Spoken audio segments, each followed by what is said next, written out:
सपा अध्यक्ष अखिलेश यादव ने आज अपने कार्यालय पर प्रेस कॉन्फ्रेंस कर योगी सरकार व केंद्र सरकार पर किसानों के अहित का आरोप लगाया। बोला कि बीजेपी सरकार धर्मांतरण पर कानून लाकर जनता को बेवकूफ बना रही है, जबकि यही सरकार अंतर जाति व अंतर धर्म में शादी करने वालों को पुरस्कार दे रही है। साथ ही प्रदेश सरकार की योगी सरकार पर आरोप लगाते हुए बताया कि आज भी मेट्रो उतनी ही तेजी से दौड़ रही है जितना मेरी सपा सरकार ने दौड़ाया था।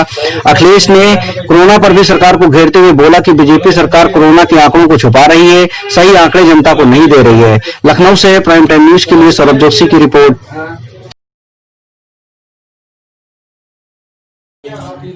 मुझे खुशी इस बात की कि लखनऊ यूनिवर्सिटी में सबसे ज्यादा बजट का पैसा किसी ने दिया था तो समाजवादी सरकार ने दिया था। उसको आप ऑन रिकॉर्ड निकाल लीजिए। और सबसे ज्यादा लैपटॉप भी अगर किसी ने यूनिवर्सिटी में बच्चों को आगे बढ़ने के लिए पढ़ने के लिए अगर किसी ने दिया है तो समाजवादी सरकार ने दिया। और एक शानदार मेट्रो उसके सामने से निकल के जा रही है, वो भी समाजवादी पार्टी की देन है। आपको सोचना यह चाहिए जितनी मेट्रो समाजवादी सरकार ने बनाई, जहां तक जाती है वहां से वापस मेट्रो लौट आती है। ये सरकार उससे आगे नहीं बढ़ा पाई। जिन शहरों में हम समाजवादी सरकार ने दी मेट्रो, चाहे वो कानपुर हो चाहे आगरा हो, उसको अभी पूरा नहीं कर पाई है। वही समाजवादी पार्टी की सरकार का चल रहा है। हमें तो मुख्यमंत्री से यह देखना है कि मुख्यमंत्री जी ने 2 मेट्रो अनाउंस की थी, आप भूल गए होंगे, मुझे तो याद है। एक झांसी में और एक लगता है गोरखपुर में। और उन्होंने जो से पूछे कि क्या वो सोलर पैनल के बारे में कुछ जानते हैं। 10,000 मेगावाट बढ़ा देंगे, भूल जाइए 10,000 मेगावाट। इस देश के राष्ट्रपति रहे 2 बार और उस समय की समाजवादी सरकार ने कन्नौज में एक बहुत छोटा सा प्लांट लगाया था जिससे वहां के गांव को 24 घंटे बिजली फ्री मिलती थी, जिसमें उनका ट्यूबवेल चलता था, चक्की चलती थी, या उनकी जितनी भी जरूरत की चीजों की आवश्यकता थी बिजली की, उसकी पूरी पूर्ति वो प्लांट करता था। वो कुछ मामूली वॉट का होगा। आप उस गांव की फ्री बिजली को काट दिया आपने।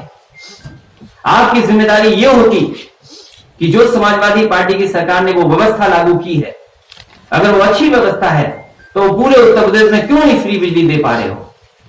अगर वो व्यवस्था लागू करते तो आज शायद हमारा किसान खुशहाल होता। और मैंने कई प्रेस कॉन्फ्रेंस में यहीं पर आपसे भी कहा है, भारतीय जनता पार्टी ये कहती है कि हमारे एक मिस्ड कॉल व्यवस्था थी और मिस्ड कॉल व्यवस्था से उन्होंने दुनिया की सबसे बड़ी पार्टी बना दी। मिस्ड कॉल करिए, भारतीय जनता पार्टी का सदस्य बन जाइए, दुनिया की सबसे बड़ी पार्टी बना दी। हम उन्हीं भारतीय जनता पार्टी के लोगों से जानना चाहते हैं, वो नंबर हमें बता दो, वो स्थान हमें बता दो जहां पर किसान को धान अपने पहुंचा दे और उसको कीमत मिल जाए। और जो कानून बनाने की बात है, कम से कम ऐसा कानून बना दो कि हमारे किसानों को आय 2 गुनी मिलने लगे, गन्ने का भुगतान हो जाए, धान की कीमत बढ़ जाए। और वो कानून भी बना दो जिससे नौजवानों के हाथ में नौकरी नहीं तो रोजगारी आ जाए। साइकिल यहाँ नहीं, मुझे तो ये भी जानकारी है और आपको भी जानकारी है। हमारे प्रधानमंत्री जब दुनिया के दूसरे हिस्से में गए थे, वहां के प्रधानमंत्री ने एक साइकिल दी थी प्रधानमंत्री को। और मुझे लगता है ये जो मंत्री हैं चल रहे हैं साइकिल पे, और लोग भी चलते हैं, कई लोग चलते हैं, क्योंकि साइकिल गरीब की है, साइकिल किसान की है, साइकिल नौजवान की है, साइकिल उनकी भी है जो 2 लाख हमारे जवान भारत में उत्तर प्रदेश के ही सेवा कर रहे हैं सीमा। और समाजवादी पार्टी की साइकिल है। इससे अच्छा चुनाव चिन्ह हो ही नहीं सकता कोई। तो वो आने वाले समय के बारे में बता रहे हैं कि क्या आने वाला समय है। वो साइकिल नहीं चला रहे हैं, वो आने वाला समय किनका आ रहा है वो बता रहे हैं। ये सरकार अपनी पीठ थपथपा रही है, कह रही है कि हम ईज ऑफ डूइंग बिजनेस में बहुत तेज हो गए। उत्तर प्रदेश में लगातार औद्योगिक विकास बड़े स्तर पर हो रहा है, किसान परेशान हो रहे हैं, लेकिन अपनी पीठ औद्योगिक विकास के नाम पर थपथपा रही है। आंकड़े जारी कर रही है। भारत की अर्थव्यवस्था और उत्तर प्रदेश की अर्थव्यवस्था तब तक नहीं बेहतर हो सकती जब तक किसानों का हम भुगतान न करा दें।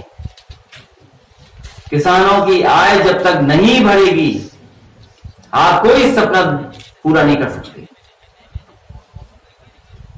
अगर ईज ऑफ डूइंग बिजनेस अच्छा हुआ है तो यह भी बता दो कि दुनिया में भारत भ्रष्टाचार में कहां पहुंच गया है,